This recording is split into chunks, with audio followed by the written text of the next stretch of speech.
Spine straight. Close your eyes. Take a deep breath in and exhale. Take a deep breath in and exhale. Take a deep breath in. Hold it there. Oh.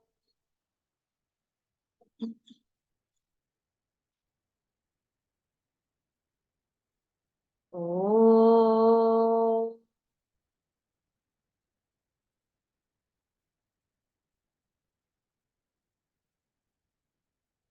Oh.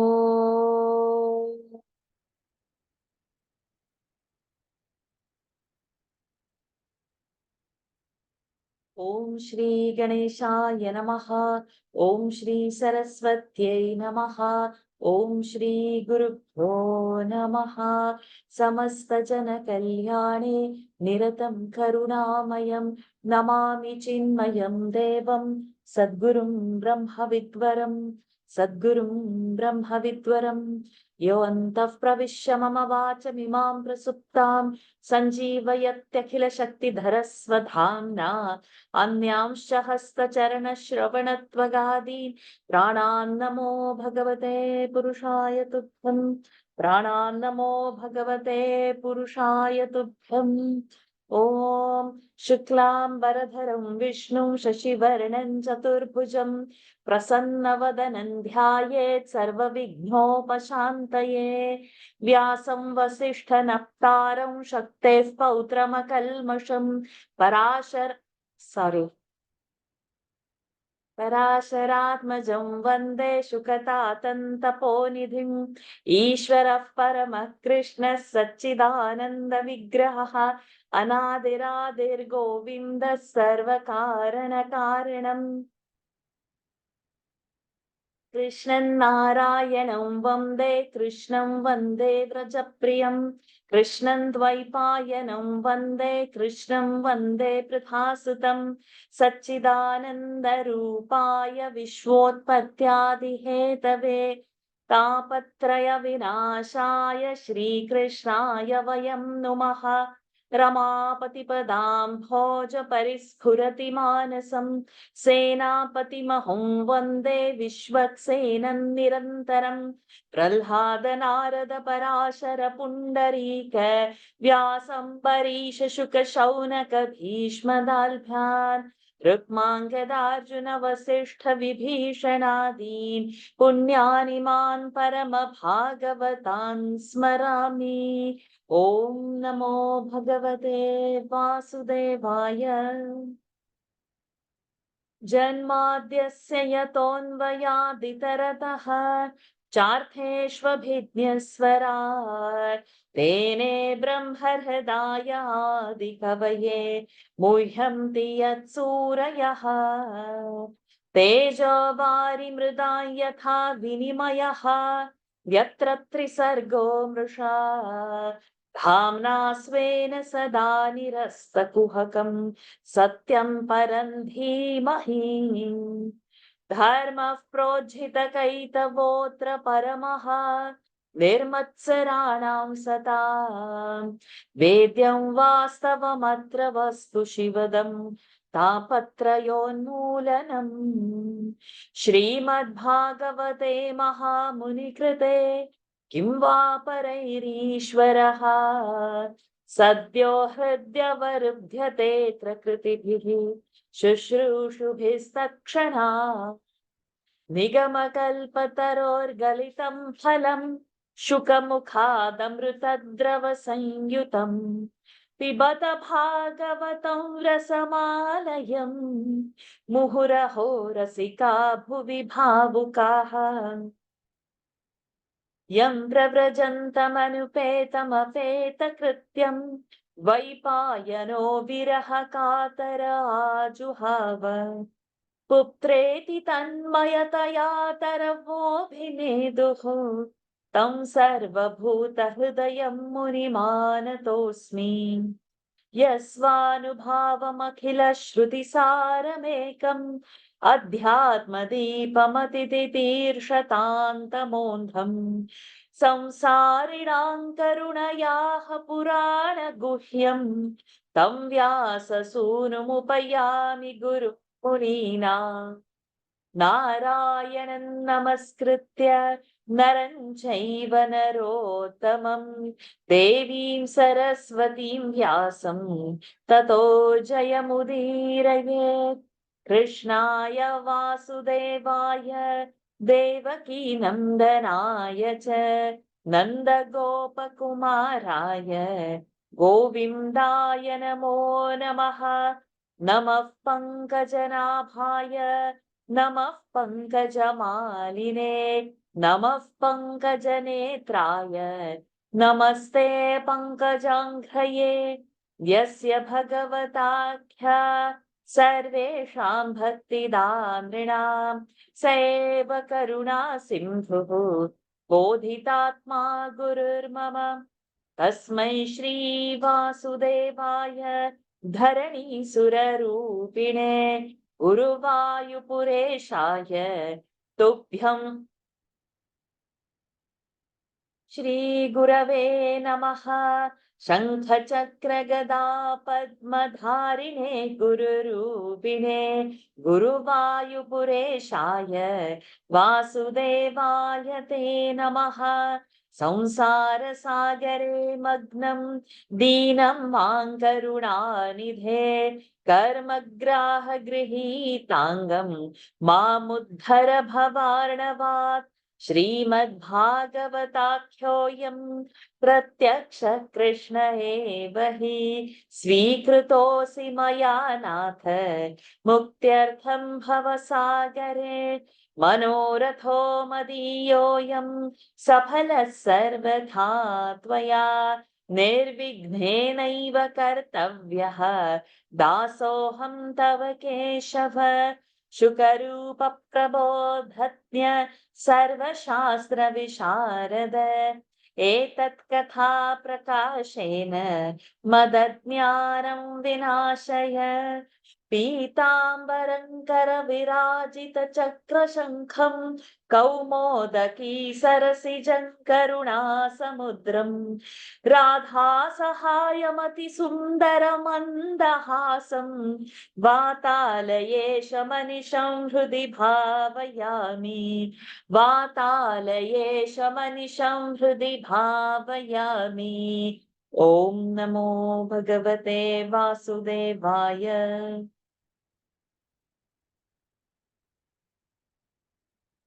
तस्यैव हेतोः प्रयतेत कोविदः न लभ्यते यत्प्रमतामुपर्यदः तल्लभ्यते दुःखवदन्यतः सुखं कालेन सर्वत्र गभीररंहसा।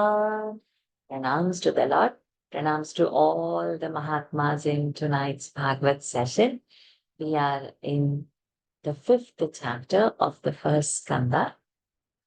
We are seeing what Naradji is saying to Vyas Maharajji when Vyas Maharajji was sitting with some discontent, having accomplished all the other things in the world that he had to accomplish, including writing the Vedas, dividing them in such a way that people of any intellect can use it. So he did after all that also. He was not content.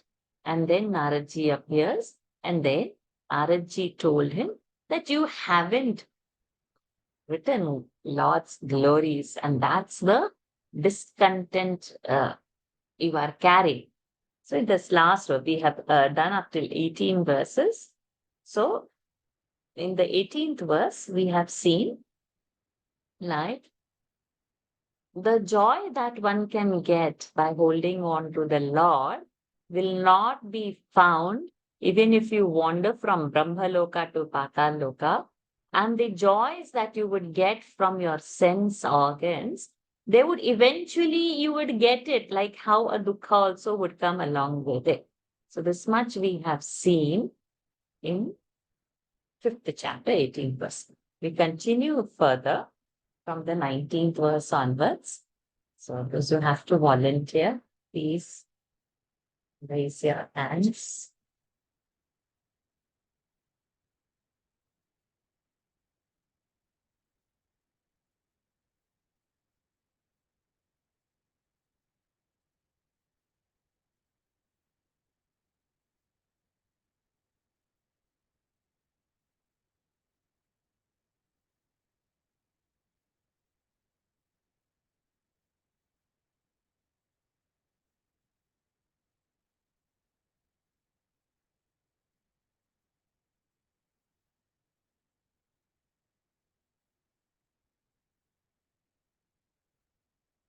Vidyaji, Nita Kartikji.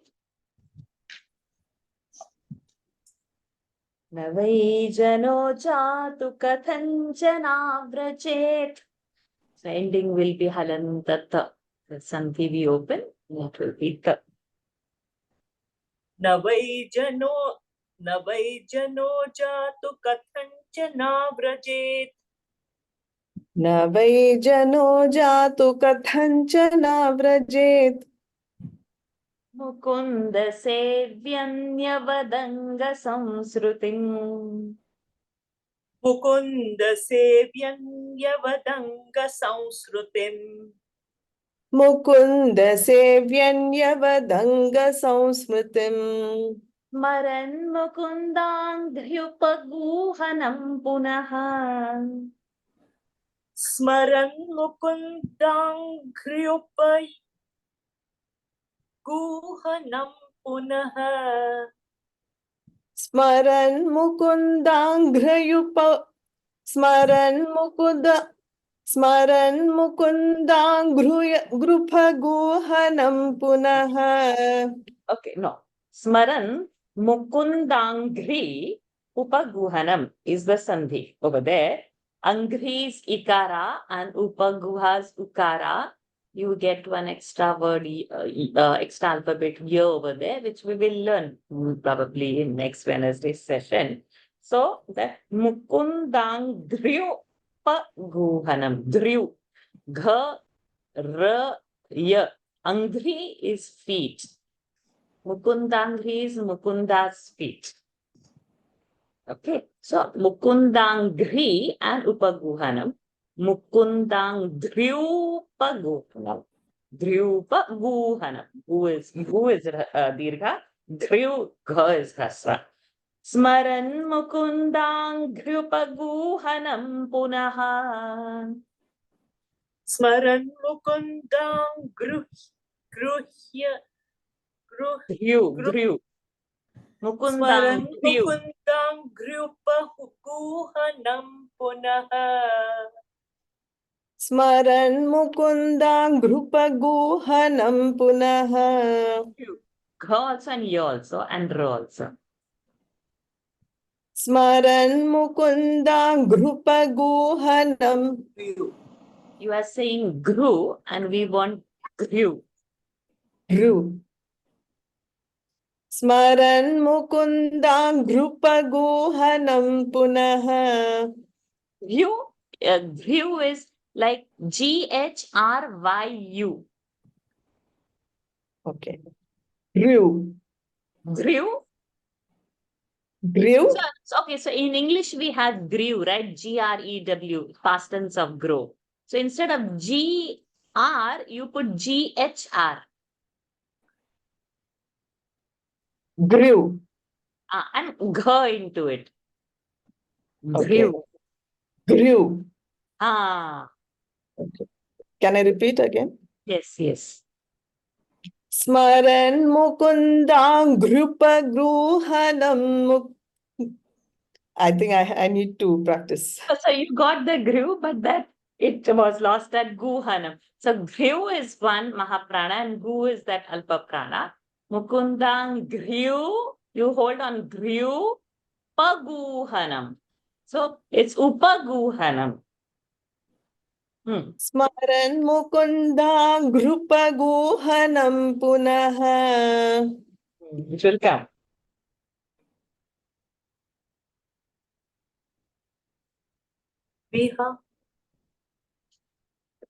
I was just checking if there was anything else. Vihatu michhenara sagraho janaham. विहातुं मिच्छेन रसग्रहो यतः Vihatumichhena rasagraho yataha. न वै जनो जातु कथञ्चनाव्रजेत् मुकुन्द सेव्यन्यवदङ्ग संसृतिम्. न वै जनो जातु कथञ्चनाव्रजेत् मुकुन्द सेव्यन्यवदङ्ग संसृतिम्. न वै जनो जातु कथञ्चनाव्रजेत्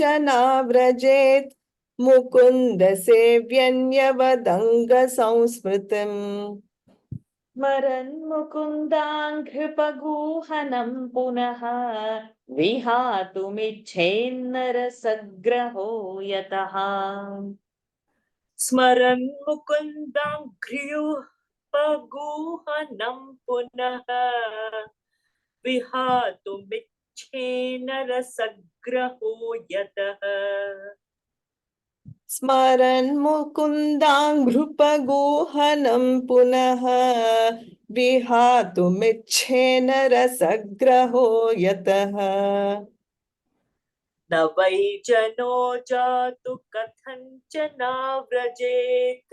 मुकुन्द सेव्यं यद्वदङ्गसंस्कृतिम् स्मरन् मुकुन्दाङ्घ्र्युपगूहनं पुनः विहातुमिच्छेन रसग्रहो यतः न वै जनो जातु कथञ्चनाव्रजेत् मुकुन्द सेव्यन्यवदङ्गसंस्मृतिम् स्मरन् मुकुन्दाङ्घ्रिपगूहनं पुनः विहातुमिच्छेन रसग्रहो यतः We'll get it slowly.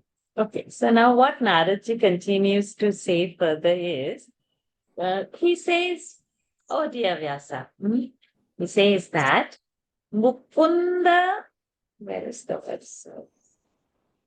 Mukunda Sevya Anyat. Anyavadanga. So we have over there, right? Mukunda. In the second line we have Mukunda Sevya. So there the sandhi is Mukunda Sevi. Then we have that Nya is there, no? So then it will continue as Anyavat. Anga Samskriti. Mukunda Sevi. One who serves Mukunda. Mukunda. Mukunda. The one, the is a giver, Mukunda. The one who gives mukti.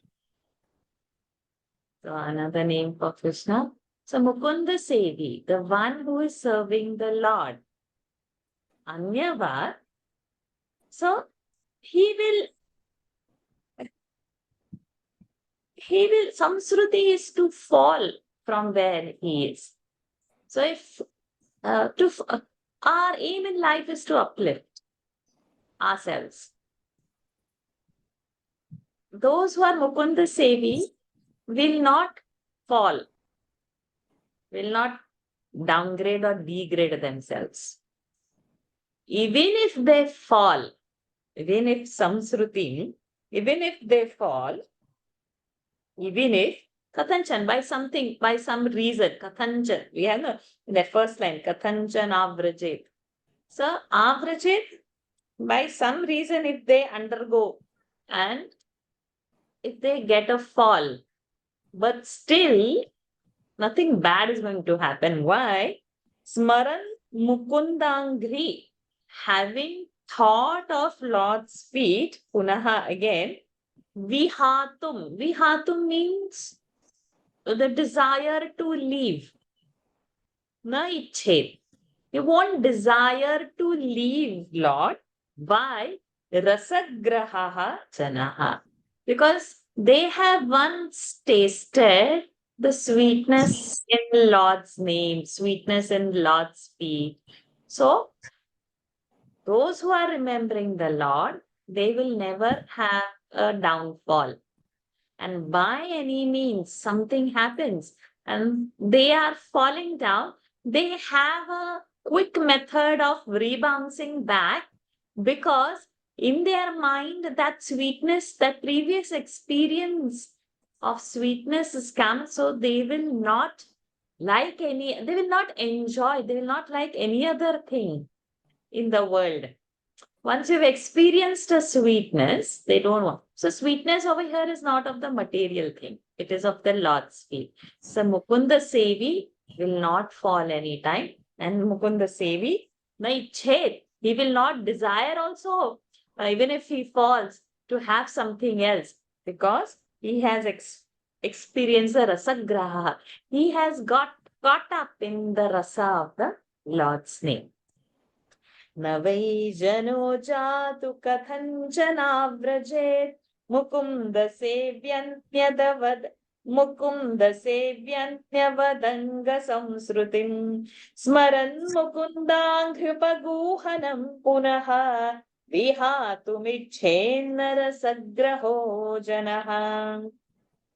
Continue. Idam hi vishvam bhagavanivetaraha. Idau hi vishwam bhagavan nivetaraha. idau hi vishvam bhagavani vetaraha Yato jagat sthana nirodha sambhavaha. Yato jagat sthana nirodha sambhavaha. yato jagat sthana nirodha sambhavaha Tadhe swayam veda bhavanstathapi te. Tadhisvayam veda bhavastathapi vai. Tathapi te. Sthapi vai, it is written in my book. Oh. This is the Ramakrishna Mission book. I have got it as Sthapi vai. Ma'am, Should I even in change my, it to te? Okay. We'll stick excuse to me, it. ma'am, even in my book also it is Y only. And stick in to the it. previous line, last line, yataha is there. You were reading as jana something. No, she It said is- yataha only. I thought you said yataha only. Michena rasagraho yataha. Yataha. Yataha is because. So we'll stick to the word yataha. We'll stick to the word vai. We will follow Gorakhpur Press. Okay. Gorakhpur press only. Yeah, we'll follow that. So I'll chant the 19th one and then we come back to 20th. न वै जनो जातु कथञ्चनाव्रजेत् मुकुन्दसेव्यन्यवदङ्गसंसृतिम् स्मरन् मुकुन्दाङ्घ्रिपगूहनं पुनः विहातुमिच्छेन्नरसग्रहो यतः. So janaha is not correct. Yataha because, therefore. Next one. Idam hi vishvam bhagavani vetaraha yato jagat sthana nirodha sambhavaha. Where it comes from? Third pada. Tadhi swayam veda bhavams tathapi vai. We continue. Third pada. Tadhisvayam veda bhavastathapi vai. Tadhi, not to say tadhi. There is a dvita over there.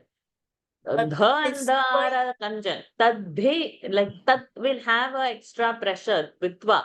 It's not tadhi. Tadhi. Tadhisvayam veda bhavastathapi vai. तद्धस्वयं वेद भवांस्तथापि वै Pradeshamatram bhavatah pradarshitam. Pradeshamatram bhavatah pradarshitam. प्रादेशमात्रं भवतः प्रदर्शितम् Idam hi vishvam bhagavani vetaraha yato jagat sthana nirodha sambhavaha. Idau hi vishwam bhagavani vetaraha yato jagat sthana nirodha sambhavaha. इदं हि विश्वं भगवानि वेतरः यतो जगत्स्थाननिरोधसम्भवाः Tadhi swayam veda bhavanstathapi vai pradeshamatram bhavatah pradarshitam. Tadhisvayam veda bhavanstathapi vai pradeshamatram bhavatah pradarshitam. तद्धि स्वयं वेद भवांस्तथापि वै प्रादेशमात्रं भवतः प्रदर्शितम् इदं हि विश्वं भगवान् निवेतरः यतो जगत्स्थाननिरोधसम्भवाः तद्धि स्वयं वेद भवांस्तथापि वै प्रादेशमात्रं भवतः प्रदर्शितम् इदं हि विश्वं भगवानिवेतरः यतो जगत्स्थाननिरोधसम्भवाः तद्धि स्वयं वेद भवांस्तथापि वै प्रादेशमात्रं भवतः प्रदर्शितम् Idam hi Vishwam. Idam, this world, verily, idam hi Vishwam. Bhagavan. Bhagavan iva itaraha. There is that sandhi. Bhagavani vetaraha. Bhagavan iva itaraha. So, and yataha, therefore what? Jagat sthana nirodha sambhavaha. Bhagavan is only the cause, both the material cause and the efficient cause. Pot. What is the material cause? Pot. Mud pot. What is the material cause of the pot? The mud. The mud. Mud. An efficient cause? The pot. No. By which the pot is happening? The pot maker. The Potter. The He's wheel. not existing. He's not existing in that. So the limitation will be there in giving the example. So in this, when we buy a pot, we get the mud along with that. That is the material cause. But we don't get the pot maker along with it. He only makes an heat. World Bhagwan is making, and he himself is the both efficient and the material cause. Pot maker is not the material cause. Bhagwan is the material cause also and efficient cause also. So now what? Pot maker is not involved in the pot. His job finishes when he makes. But pot maker is not in the pot. He's apart from the pot. Bhagwan and the material, the mud is there.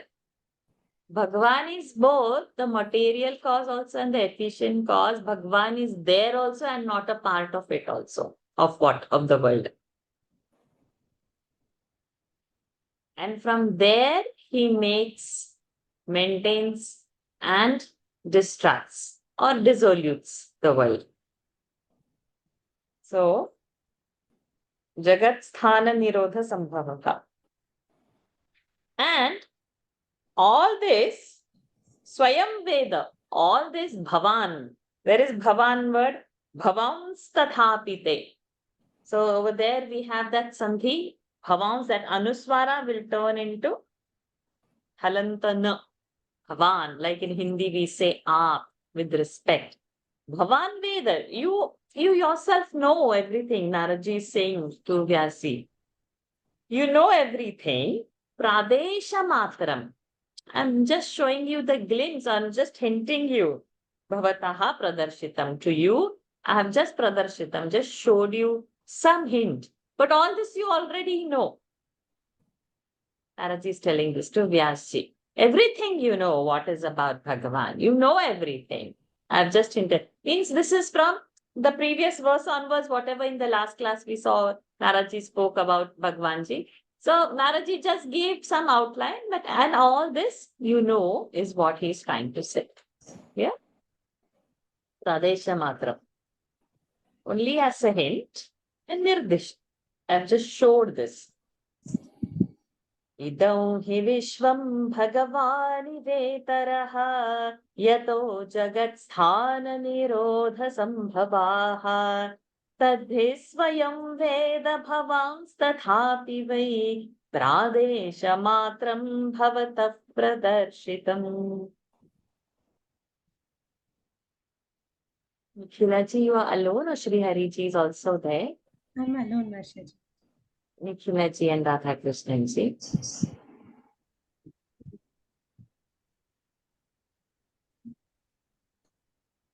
Tvamatmanatmanamavehyam moghadrik Tvam, see the sandhis over there. Tvam, Atmana, third case, instrumental case, by Atma. Atmanam, second, Vidya Vibhakti, objective case. Avehya, Amoghadrup, Avehi, Amoghadrup, Avehi, Amoghadrup. So that E and A are coming. Avehi is E. Amogha's are coming, Sandhi is forming, Yo is there, we will see gradually. So, Tvam, Atmana, Atmanam, Avehi, Amoghadrup. Tvamatmana, Tvamatmanatmanam, Avehya, Amoghadrup. Atmana, Atmana is a Tritiya Vibhakti, by Atma, by yourself. Tvamatmanatmanamavehyam meghadruk. Megha no, Mogha, Amogha. Tvamatmanatmana. Tvamatmanatmanamamogh avehyam Tvamatmanatmama. Sorry, Maharshiji. It's okay. Tvamatmanatmanamavehyam Atmanat in middle avagrahas are there, you don't see that. Just Atmanat manam, like that you go ahead. Don't see the avagrahas over there. Tvamatmanatmanavehyam Tvamatmanatmanamavehyamokhatrik. Perfect. Parasya pumsah paramatmanah kalam. Parasya pungsah paramatmanah kalam. Parasya pumsah paramatmanak kalam. Ajam prajatam jagata shivaya tat. Ajam prajatam jagata shivaya tat. Ajam prajadam jagadashivaya tat. Mahanubhavabhyudayoधिगण्यताम्. Mahanubhavabhyudayoधिगण्यताम्. Mahanubhavabhyudayodhiganyataam. महानुभावाभ्युदयः अधिगण्यताम्. त्वमात्मनात्मानमवेह्यमोघदृक् परस्य पुंसः परमात्मनः कलाम्. Tvamatmanatmanamavehyam. आत्मनात्मानम्. Tvamatmanatmanamavehyamokhatruk parasya pungsah paramatmanah kalam. Tvamatmanatmanamavehyamokhatrik. Parasya pumsah paramatmanah kalam. अजं प्रजातं जगतः शिवाय तत् महानुभावाभ्युदयोधिगण्यताम्. Ajam prajatam jagatas. Ajam prajatam. Sorry. Ajam prajatam jagatas shivaya tat mahanubhavabhyudayodhiganyatam. Ajam prajadan jagadashivaya tat. Mahanubhavabhyudayodhiganyatam. Tvamatmanatmanamavehyamokhatruk parasya pungsah paramatmanah kalam. Ajam prajatam jagatas shivaya tat mahanubhavabhyudayodhiganyatam. त्वमात्मनात्मानमवेह्य मोघदृक् परस्य पुंसः परमात्मनः कलाम् अजं प्रजातं जगदः शिवाय तत् महानुभावाप्युदयोधिगण्यताम् Mahanubhava, Maha Anubhava. So, of Lord Krishna's Abhyudayaha. Abhyudaya, the Leelas, all the exploits of Lord Krishna. Adhiganyata, elaborate. Naraji is telling in that last line. What he's trying to say is, Tvam, you, Atmana, by yourself. Third case is our instrumental case. Atmanam, the supreme truth. Avehi, no. Amoghadruk, Amoghadruk, by crystal clear vision, great clarity, faultless, untainted, completely pure. With you have a great vision. Your vision is so clear. So you know it by your own self. You know. So one is a small self, other one is higher self. Atmana, Atmanam, Avehi. Both the selves. You know that supreme truth. That means that supreme truth is not different from you. Small self and the bigger self, Lord. Atmana, by your own self, no Atmanam, know your own self. So two things. When I have not realized myself, I am the body. But once I realize that self is, that oneness is achieved, so I'm already that. I'm not becoming something. So he's saying you already know that, what you are. Because you have a clarity of your vision.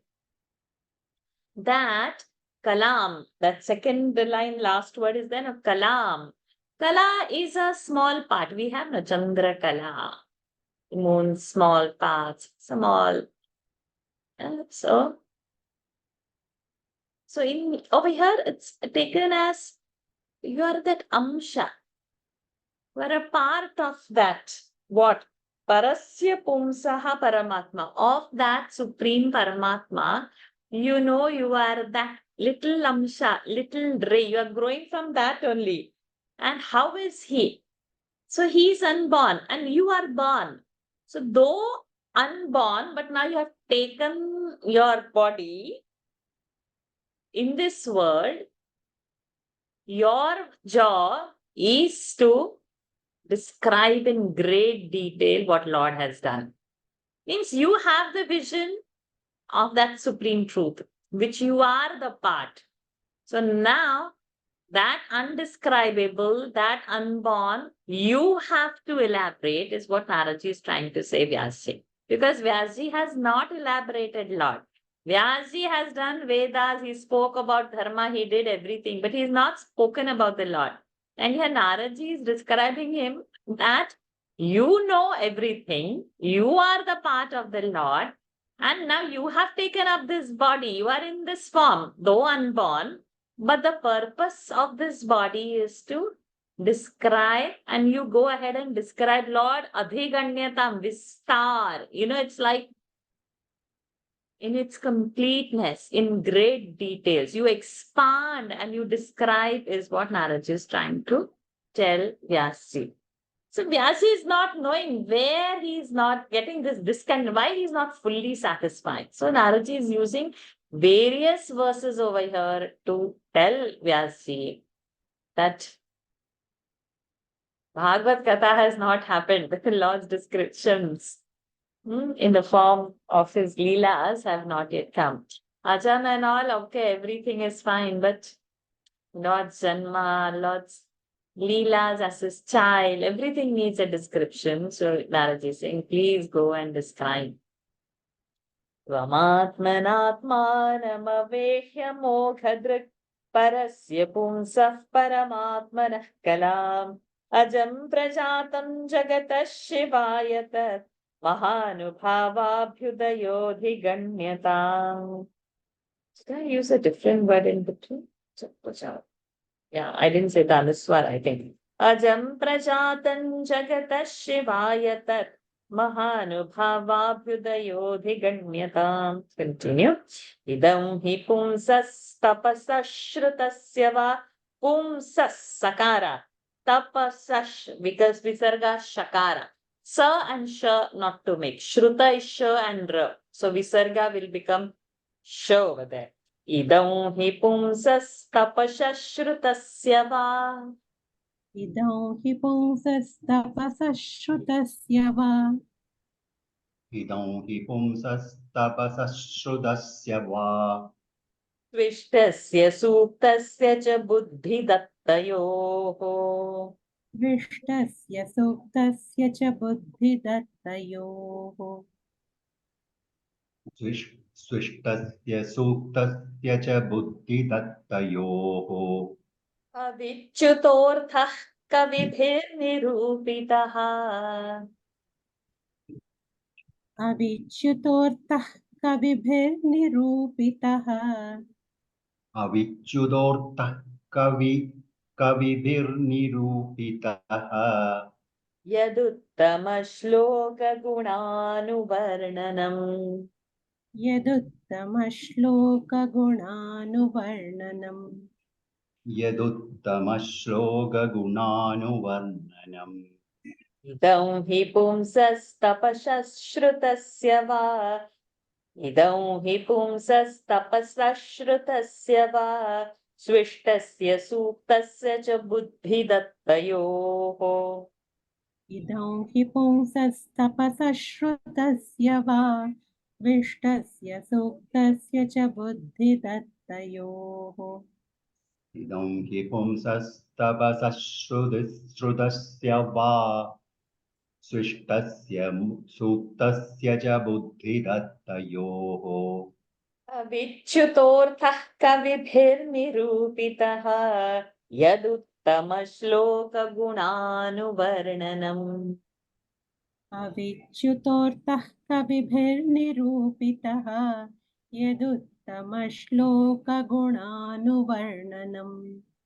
अविच्युतोऽर्थः कविभिर्निरूपितः यदुत्तमश्लोकगुणानुवर्णनम् Idam hi pumsastapasashrutasya va svishtasya suktasya cha buddhidattayoh. Avichyutortah kavibhirnirupitah yaduttamashlokagunanuvarnanam. इदं हि पुंसस्तवसश्रुतस्य वा स्विष्टस्य सूक्तस्य च बुद्धिदत्तयोः अविच्युतोऽर्थः कविभिर्निरूपितः यदुत्तमश्लोकगुणानुवर्णनम् So there is set of things now described, and the purpose of all that is Kavibhihi Nirupita. Kavibhi means all knowledgeable people. Kavi, we know as in Hindi, Marathi, Kavi means a poet. But in Sanskrit, Kavi means a knowledgeable person who is a Vidwan. So Kavibhihi, third Vibhakti, Bahuvachan. So all the Vidwans, Nirupitaha, have described all the above things, which we are going to see what are above things. For what purpose? Yet, Uttama Shloka Gunanuvarnita. To describe Lord in the best possible way. So all the things, all what are the things, we will see one by one. This Kavibihi Nirupitaha for Uttama Shloka Gunanuvarnana. To describe Lord in the best possible way. So what are the things? Tapasaha. Tapasa is what? By tapas, by penance. Shrutasya. Shruta is what? Shruti, by Veda. Okay. Swishtasya. By what? Swishta is of what? Of Yajna. Swishta is Yajna. Suktasya. Suktas are all the chantings and all that we do. All our education, it's all in the form of suktas that we should be actually learning and educating ourselves. Then there is when we chant a particular sukta, we have some intonations with that. So why is that knowledge? There is certain purpose for all of that. Oops. And some insects also. Anyways. Buddhi. Buddhi, we all know. Our own intellect. Dattayoho, dana. Then all this, all avichutaha is like specific, perfect. Arthaha is the reason. So, with all this description, whether it is tapasa, whether it is dana, whether it is all the dharma, all that Kavi Bhi has described, all these things, the knowledgeable people have described only to describe Lord in the best possible way. So it is not as ahankara and as our worldly knowledge that I know this. No, you should know it only to describe the Lord. All that is tapas, all the shruti, all the dana, dharma, whatever has been there, whatever has been told, the link finally should go to the Lord, to describe the Lord. It can't be for my own ahankara that I am so learned. It can't be for the worldly knowledge. It can't be, okay. So then the purpose of the education is to describe the Lord and to reveal in the Lord. For us now, the purpose of education is which job, which business, how much paying job is. The purpose of education is only this much. We have reduced it finally to a monetary benefit.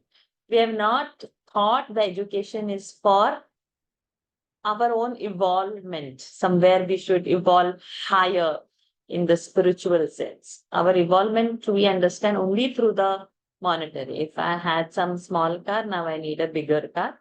If A company car I was renting, then I want a B company car, which is like in a premium.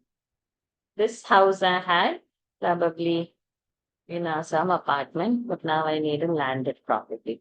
I have one property, now I need to. Our evolvement, we call this only the comforts of the life. But eventually, it should turn to the Lord. And all that we have learned should only used to describe Him, is what Narad is trying to say over. It's a long way to go. Not so easy. What we would eat, we will think, what we will educate, how. So the thought remains at a very materialistic level. Idam hi pumsas tapashashrutasya va swishtasya suktasya cha buddhi dattayoho avichutorkah kavibher nirupitaha yaduttama shloka gunanuvarnanam. Vaniji, Shardaji. हम पुरातीत भवे भवं मुने. अहं पुरातीत भवे भवं मुने. Aha, today my darling is going to chant. Aham puratita bhave bhavam mune. Awesome. Are you feeling better? Your hand is okay. You're able to chant. You're not in pain anymore. Still in pain. Still in pain, but still you want to chant Lord's name. Oh, your blessed soul, darling. Dasyastu kasyaschana vedavadina. Oh, Sharda ji has to chant. Oh, I'm so sorry. Yes, please. Go ahead, Sharda ji. Aham puratita bhave bhavam mune. Dasyastu kasyaschana vedavadina. Dasyastu kasyaschana vedavadinam. Dasyastu kasyashchana vedavadinam. Dasyastu kasyaschana vedavadinam.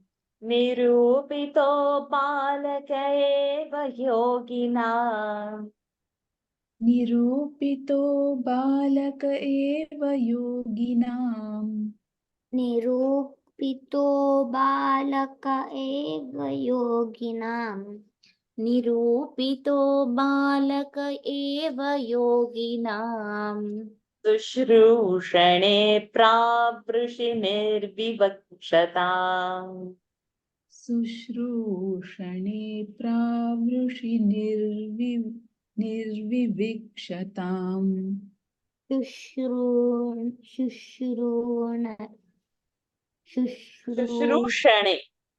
शुश्रूषणे प्रावृषि निर्विविक्षताम् Excellent. शुश्रूषणे प्रावृषि निर्विविक्षताम्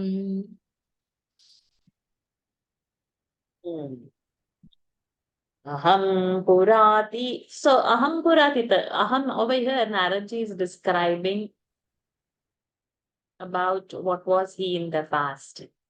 So his lineage, now he is telling from here. Aham Purati bhave bhavam mune vasyastu kasyaschana vedavadinam.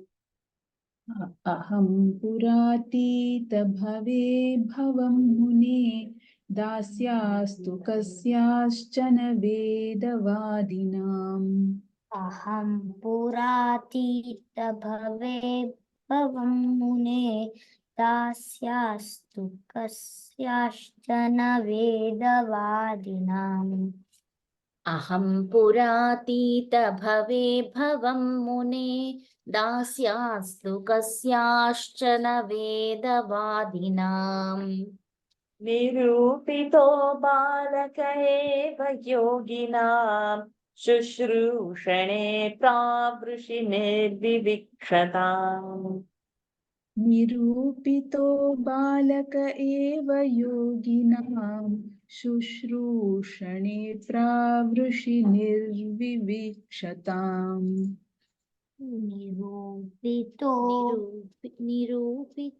निरूपितो बालक एव योगिनां शुश्रूषणे प्रावृषि निर्विविक्षताम् निरूपितो बालक एव योगिनां शुश्रूषणे प्रावृषि निर्विविक्षताम्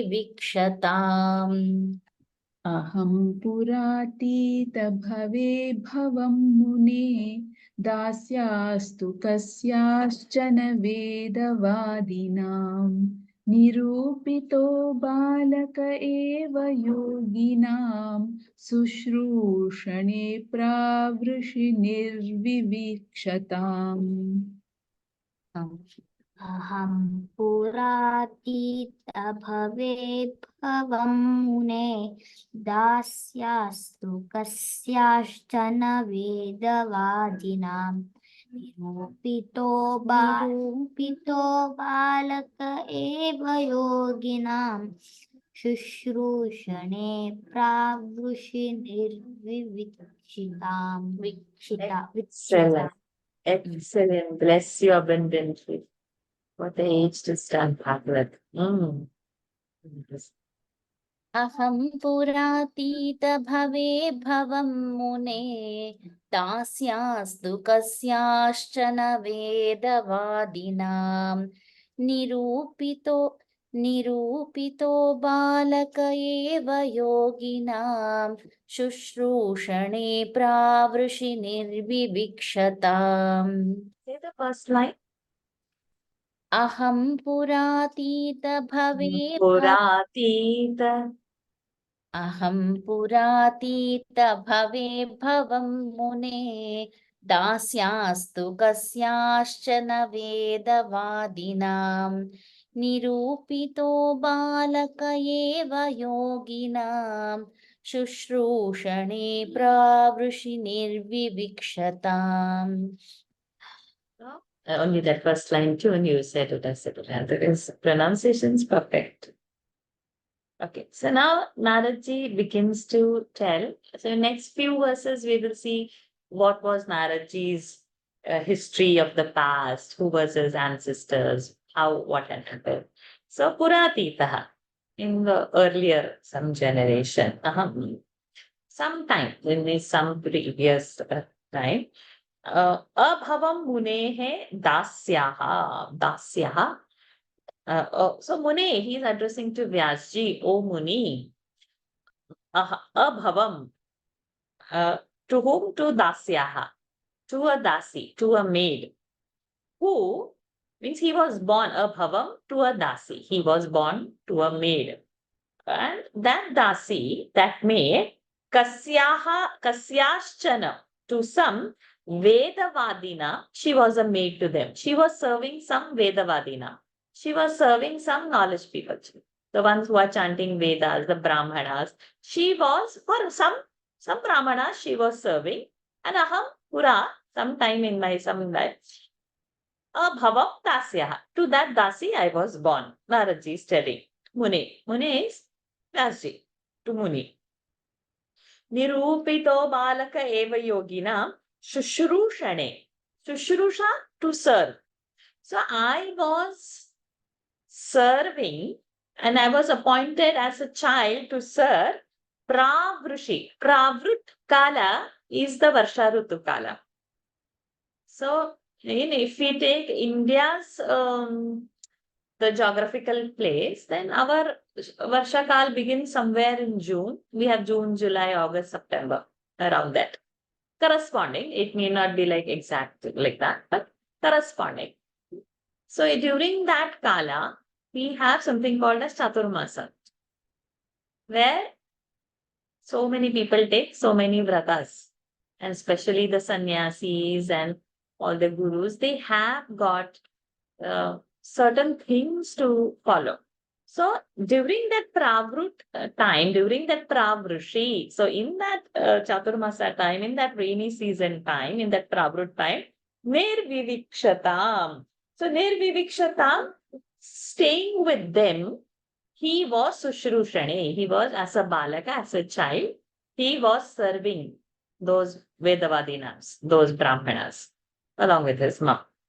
Ham puratita bhave bhavam mune dasyastu kasyaschana vedavadinam nirupito balaka eva yoginam shushrushane pravrushi nirvivikshatam te mayyapeta chapalerbhake mayyapeta chapalerbhake.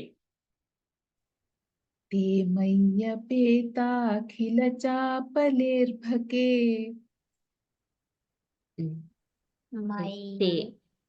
ते मय्यपेताखिल चापलेर्भके. Excellent, perfect. ते मय्यपेताखिलचापलेर्भके दान्ते धृतक्रीडनकेनुवर्तिनि. धृतक्रीड, पृच्छला. दान्ते धृतक्रीडनकेनुवर्तिनि दान्ते धृतक्रीडनकेनुवर्तिनि. दान्ते धृतक्रीडनकेनुवर्तिनि चक्रुः कृपां यद्यपि तुल्यदर्शनाः. चक्रुः कृपा यद्यपि तुल्यदर्शनाः चक्रुः कृपायति.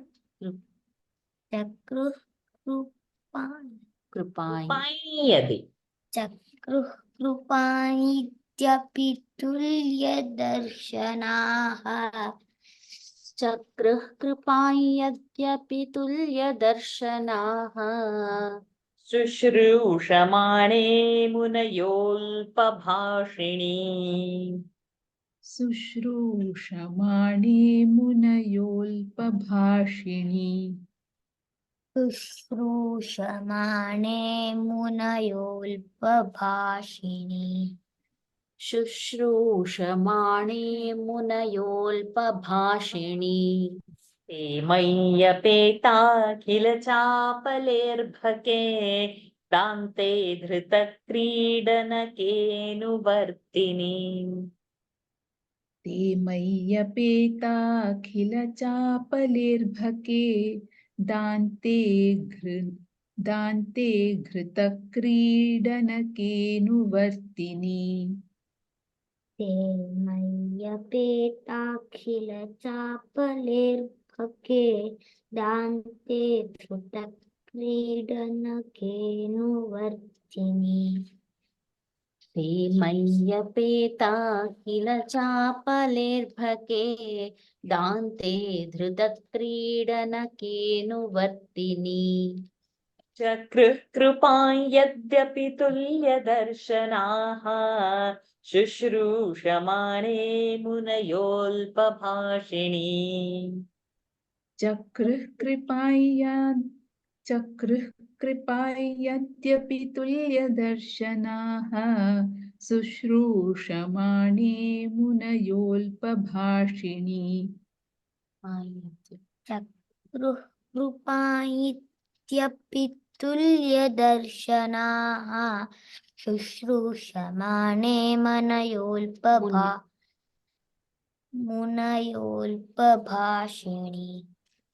चक्रुः कृपां यद्यपि तुल्यदर्शनाः शुश्रूषमाणे मुनयोऽल्पभाषिणी ते मय्यपेताखिलचापलेर्भके दान्ते घृतक्रीडनकेऽनुवर्तिनि चक्रुः कृपां यद्यपि तुल्यदर्शनाः शुश्रूषमाणे मुनयोऽल्पभाषिणी ते मय्यपेताखिलचापलेर्भके दान्ते धृतक्रीडनकेऽनुवर्तिनि चक्रुः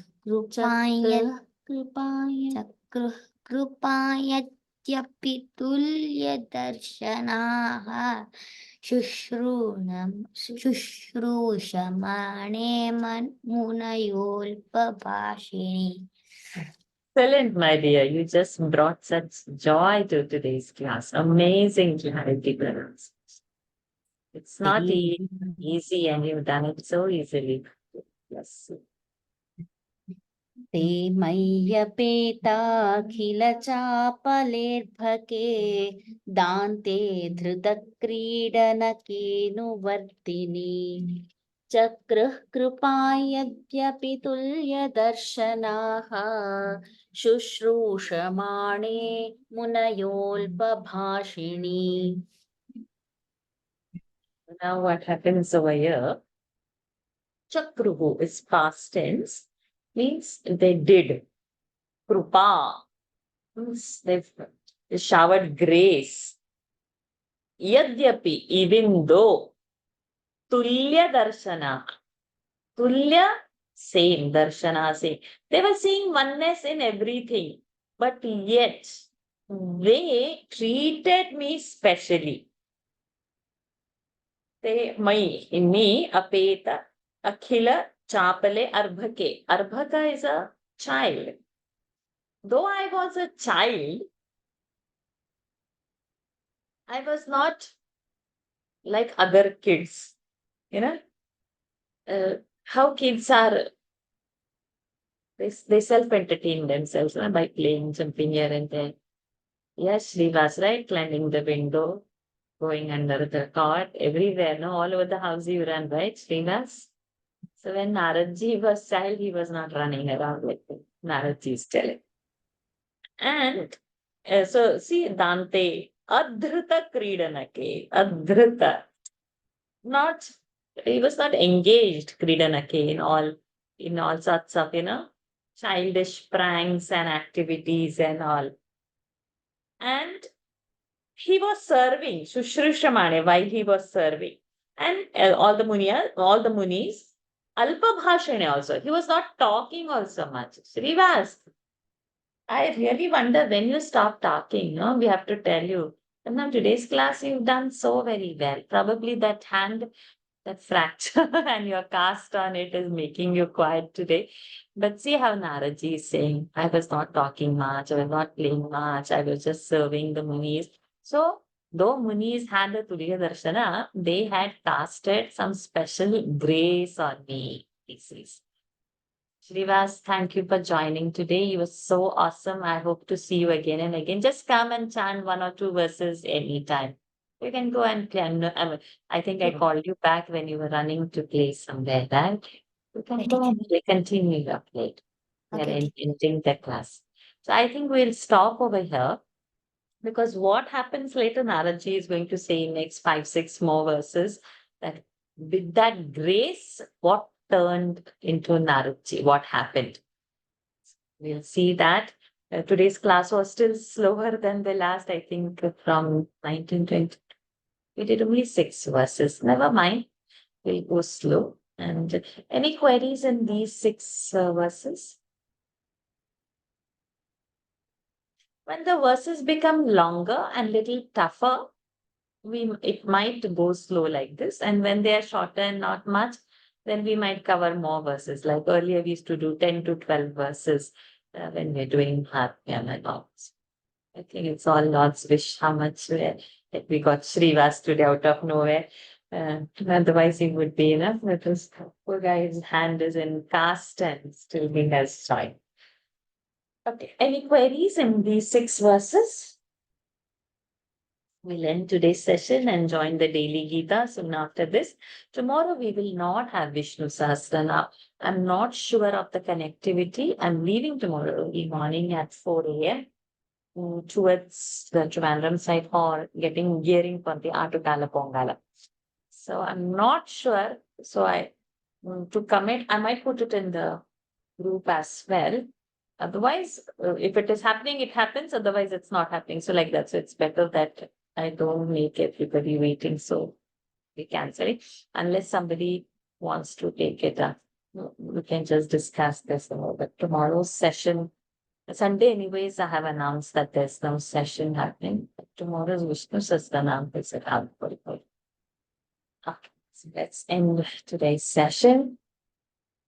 Om Purnamadah Purnamidam Purnat Purnamudachyate Purnasya Purnamadaya Purnamevavashishyate Om Shanti Shanti Shanti Hari Om Shri Gurubhyo Namaha Hari Om Shri Krishnarpanamastu.